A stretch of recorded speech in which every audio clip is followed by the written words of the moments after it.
حضرت عمر فاروق کی شہادت کے قریباً 76 سال بعد عمر بن عبدالعزیز ریاست امیہ کے سلطان بنے۔ آپ کا نسب عمر فاروق سے ملتا ہے اور آپ ان کی سیرت سے بہت زیادہ متاثر تھے۔ آپ نے 3 بر اعظموں پر قریباً 2.5 سال تک حکومت کی اور اس مختصر عرصے میں آپ نے عدل کا ایسا نظام قائم کیا کہ ان 3 بر اعظموں میں زکوٰۃ مانگنے والا ایک شخص بھی موجود نہ تھا۔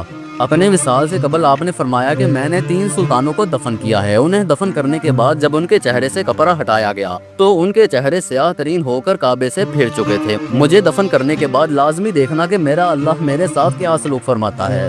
آپ کی وصیت کے مطابق قبر میں اتارنے کے بعد جب آپ کے چہرے سے کپڑا ہٹایا گیا تو وہاں موجود لوگوں کے مطابق آپ کا چہرہ 14ویں کے چاند کی طرح روشن تھا اور چہرے کا رخ کعبے کی جانب تھا۔ آپ تو اس دنیا فانی سے رخصت ہو گئے، لیکن آج بھی تاریخ انہیں عمر ثانی کے نام سے جانتی ہے۔ اللہ رب العزت امت مسلمہ کو اسی طرح عمر فاروق کی سیرت پر عمل کرنے والا ایک بہادر اور عادل رہنما نصیب فرمائے۔ کمنٹ میں آمین اور صلی اللہ علیہ وسلم لازمی لکھیے گا۔ اللہ حافظ۔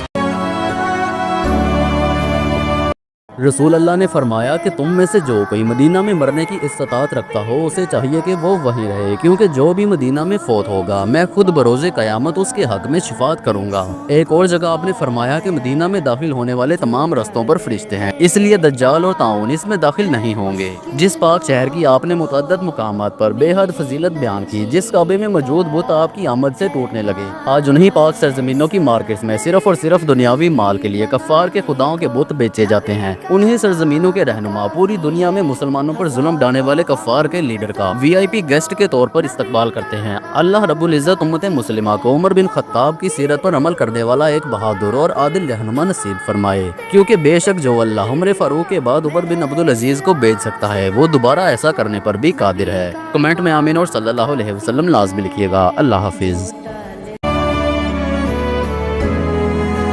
حضرت عمر نے اپنے دور خلافت میں جو ریاست قائم کی، آدم علیہ السلام سے لے کر خلفائے راشدین تک پہلے اتنی بڑی کوئی ریاست موجود نہ تھی، یہاں تک کہ الیگزینڈر کی قائم کی ہوئی ریاست کا رقبہ بھی حضرت عمر کی ریاست سے تھوڑا تھا، اور اس بات کو خود گوگل تسلیم کرتا ہے۔ لیکن اس کے باوجود بھی آج پوری دنیا میں الیگزینڈر کو تو دا گریٹ کہا جاتا ہے، لیکن حضرت عمر کو صرف عمر۔